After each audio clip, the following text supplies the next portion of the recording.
I think there are only two people right now who write about Broadway musicals, past and present, with that level of sagacity and knowledge and encyclopedic range. Those would be Ken Mandelbaum and our guest on the phone right now, Peter Filichia. Hey, Peter, how you doing? Fine, and you, sir? I'm good. I'm doing great. I love doing this. I love talking about the theater on the radio. Don't we all? It's a thing I love to do almost more than anything else in the world. So are you excited about the Tonys tonight? Sure. Always interested. Always interested to see if there's any wild upsets or any sure things that turn out not to be so sure after all. Well, what do you think are going to be the sure things? I guess Billy Elliot is Best Musical. A lot of people think that Next to Normal is going to pull an upset. Really? And they look to Avenue Q from a few years ago when it upset Wicked. But there are a lot of different dynamics going on here. For one thing, Next to Normal didn't throw that big pizza party for everybody that Avenue Q did, where people sold their souls for 2 slices of pizza and a drink at the bar. I would. My soul's for sale for less than that at this point. I'd sell my soul for a half a candy bar and maybe a dime. I'll remember that. No, I think also there were people who loved Avenue Q. Avenue Q is a very lovable show. Sure. And people liked it or loved it as much as or more than Wicked. I don't know if Next to Normal has that factor going for it. I think people admire it, and they're proud that it made it to Broadway, and they think it's a really intense, good piece of work. But yes, there's no question about that. Yeah. It's the first musical I've ever known that has the words intestinal obstruction in it. I've never seen a musical with that happening. So it does march to a different drummer, no question about it. And good luck to it. Certainly the people are very talented, but I don't think there's any chance of it's upsetting Billy Elliot tonight. Okay. No. However, if I were going to ask about a possible upset, I would choose a very similar category, and that's Best Play. I don't think it's out of the question, and that's the most on a limb I will go here. I don't think it's out of the question. The Reasons to Be Pretty could upset The Expected Gods of Carnage. I mean, I won't be saying, what? If it happens, I'll say, aha, so it did happen. But I don't see it as likely, but it wouldn't surprise me. I would like to see that happen. I mean, I thought good. God of Carnage was very funny and brilliantly acted and worth seeing for the first hour, and then it just kept repeating itself and had nowhere to go. And I just don't know why the critics fell all over themselves thinking it's so wonderful. I think we'll see if the Tony voters do. Oh, they will. Yeah, it'll win. It'll win. I see. It'd be nice to see Reasons to Be Pretty, which is a better play, I think, pull an upset. I do too. So, but the categories that Peter Filichia is calling in to talk about, and by the way, I didn't even mention that, I'm doing everything backwards today, I didn't even mention that you wrote the book Let's Put on a Musical, that you write for the New York Star Ledger, that you have a column 3 times a week for TheaterMania.com, and that you're a former Drama Desk president. Right. Now I got those all in. Now we can say, what are your thoughts on the category Musical Revival? Well, two that really don't seem to have much of a chance are Guys and Dolls and Pal Joey. And it's interesting with Guys and Dolls because Guys and Dolls started off in a very fascinating fashion. It started off with the character of Damon Runyon typing and then leaving his office. He's the guy who wrote the original stories on which the musical is based. Leaving his office, going downstairs, and going to a very gritty Broadway that probably did exist. He goes to prize fights. He sees people cheat and steal from each other, and it's very dark. And while I was watching it, I said, oh, this is an interesting approach. And then I thought, wait a minute. In about 2 or 3 minutes, somebody's going to sing, I got the horse right here, his name is Paul Revere. And I'm thinking, wow, it's just too severe an opening for the happy-go-lucky show that follows. And I think that's one of the reasons why Guys and Dolls didn't do well with the critics. And, interestingly enough, I am sure that it is in this category simply because the Tonys likes the revival category to be filled with 4 nominees. I dare say this was the throw-in. And yesterday, I can't say this for sure, but yesterday I happened to be walking by the theater. Granted, I was on the other side of the street. Granted, I was walking from 7th Avenue to 8th. But I didn't even see a sign that said Best Tony nominee, Best Revival. I mean, maybe it's up there. Again, if I came the other way, maybe I wasn't looking closely enough. But today it occurred to me when I was thinking about talking to you, gee, maybe they're ashamed to put it up. Maybe they feel they don't deserve it. Pal Joey, it's interesting. Years ago, in the 70s, when this category started, this category was actually called Most Innovative Production of a Revival. And indeed, if that were the case, if that was still the tag on it, there's a possibility Pal Joey could win or would deserve to win, because after all, this is not the same book that happened back in the 40s or even in the very famous 1952 revival. This is a new book. Well, not so new. I saw it in Boston in 1992, written by Richard Greenberg, who wrote Take Me Out many years later, and has done very, very well for himself as a major Broadway playwright. So they dusted off this adaptation he did, which was much more hard-hitting than the original, because now we can certainly say things about what go on in nightclubs that we couldn't say before. So if that were the case, that might have a chance. Sure, people were disappointed with Stockard Channing's voice. Sure, a lot of people felt that Matthew Warchus didn't have... Is that his name? No, Matt Roush. Warchus is somebody else. Right. Matt Roush didn't have the star power that was required for Pal Joey. By the way, I thought he did. I saw him very early on because I was doing a talkback at the Roundabout, so they had me go weeks before they opened. I saw it was like his second or third performance.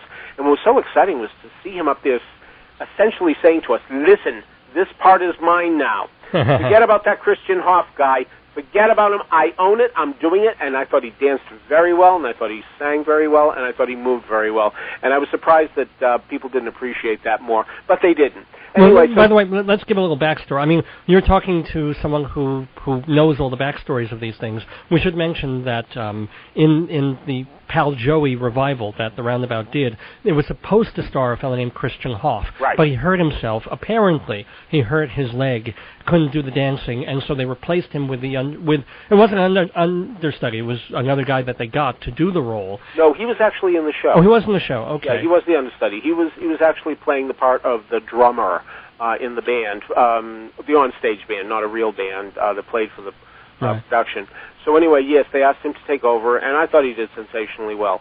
Still, there's no question that this ain't going to win no prize tonight. So we're left with West Side Story and Hair. Right.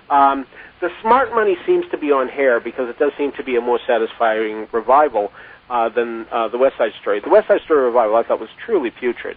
Wow, truly putrid. You're not going to see that sign on their theater, I'll tell you that much. No matter which way you walk down the street.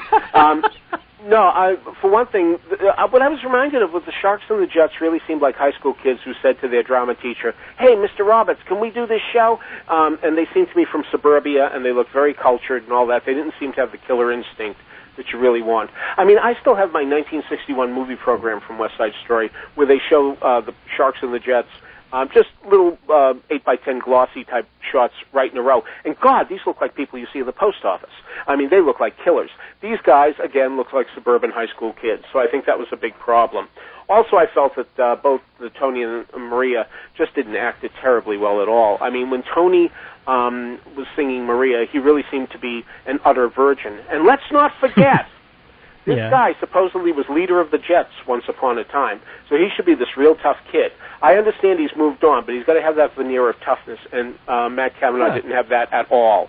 Maria actually seemed to be smarter than he, and that's all right, because girls tend to mature faster than boys. But I'm telling you, in the scene where Anita is yelling at her, singing at her, that she should be so upset about what happened, in Spanish, Maria had an attitude of, will you stop?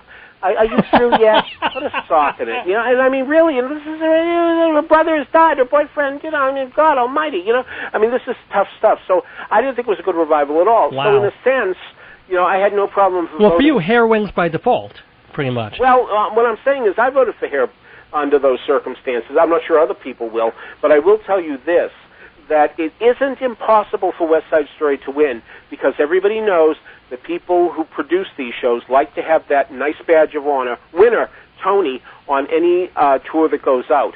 And God knows West Side Story has turned out to be a very important ticket seller in this season. The reviews were not very good, and yet nobody cares. Everybody loves the story of West Side Story. Everybody loves the music of West Side Story. And most of the Everybody has critics been love hungering her. to see it on stage because it hasn't been on Broadway for 28 years. Right. So as a result, you know, just the title alone has done magic. So it won't surprise me tremendously if indeed West Side Story were to win. But, you know, Hair has done well by itself too. So good luck to it. Now, Peter, I have to do this rather quickly, and not just because I have a bug in my throat, but... Oh, boy. Oh, pardon me. Everything's going wrong tonight. But I need you to do your one other category. All right, and that'll give you time to recover. Exactly. Director of a musical. Yeah. Well, it always seems that it always should go to somebody who's directing a new musical, because after all, he's starting from scratch. Granted, Stephen Daldry, who directed Billy Elliot, wasn't starting from scratch, because after all, he did do the show in London, where it's been a big hit for a number of years now. Still, there is something about doing a show from scratch as opposed to doing a revival of a show. And yet, what Diane Paulus really did this year in directing Hair was do two shows, because first she staged it in Central Park at the Delacorte Theater, and then had to bring it indoors and had to make some substantial changes. So in terms of effort expended, she certainly had to do much more this season than Stephen Daldry did a few seasons ago, because she had to adapt from indoors to outdoors. So I think there's an excellent possibility that she could win as well. It's really down to those two. Certainly Michael Greif, next to Normal, has done an acceptable job. I don't think anybody comes out talking about the directions. I was a little bothered by all those people going up and downstairs constantly. You know, when the next production of Next to Normal happens, and there will be, I would like to see it done in a very realistic set, in a genuine suburban home. I think it would be very interesting under those circumstances. But I'm sure he was the one who said, hey, let's do it the way we're doing it. It sort of resembles Rent in many ways, and I don't think that's accidental, since he directed Rent and since he wants to remind us that, hey, that Rent show ran a long time. So I think that he did an acceptable job. I have no real problem with it. Yeah, people come to the front and look out at us a little too much when they should be interacting with other people, but nevertheless, it's not a big crime what he did. The one who has no chance at all is the girl who directed Rock of Ages, who will only get votes from people who are in Rock of Ages or connected with it. You know, it's another one of those. It's sad that that's even in the mix, because Rock of Ages is another show that deals with stupidity. We're having more and more of those these days. When I was a kid, the reason I was attracted to Broadway theater, because it was sophisticated adult entertainment. Now that I'm a sophisticated adult, I have to go to Broadway and see kids' entertainment. I mean, so many shows are there for people with the smartest of IQs or cultural reference points. So this is a piece of junk, and yeah, it is. Yeah, okay. Well, it is. But it's fun. It's occasionally fun junk. Let's give it that, or not even. But you know, I mean, the thing is that Broadway musicals used to have so much more interesting stuff in them. Wordplay, things that made you think. Even the commercial shows had wonderful wordplay, and you could tell that the people who wrote the lyrics were very literate people, and they really worked hard at these things. But taking these songs from years ago and just throwing them into a plot where everybody looks silly. Hey, you know, I mean, you know, one of the things that happens in Rock of Ages is almost this nostalgic look back where you say, you know, weren't we silly then? We were, you know, with the wine coolers and all that stuff. And, yeah, well, you know, frankly, I could have told these people in the 80s they were being silly, but nevertheless. So anyway, the girl who did Rock of Ages has no chance whatsoever. Well, Peter Filichia, we kind of have to wrap this up real quick. But can you tell me the one thing that you're most looking for next season on Broadway? Yes, I would like to see Josh Grizzetti in these two Neil Simon plays. The idea of doing them in rep, I think, is a great idea, and he was so good in Enter Laughing that I certainly am looking forward to seeing him in these plays. And also, it's nice to see how quickly a career can take off, because a year ago at this time, we had no idea who he was. It wasn't until last September when he did Enter Laughing as a weekend mufti. It became a real production, and here he is. Good luck to him. And Peter, great. Good luck to you people. Everybody, read his column 3 times a week in Theater Mania. Read him in the Newark Star Ledger. And any place else we should be reading your work?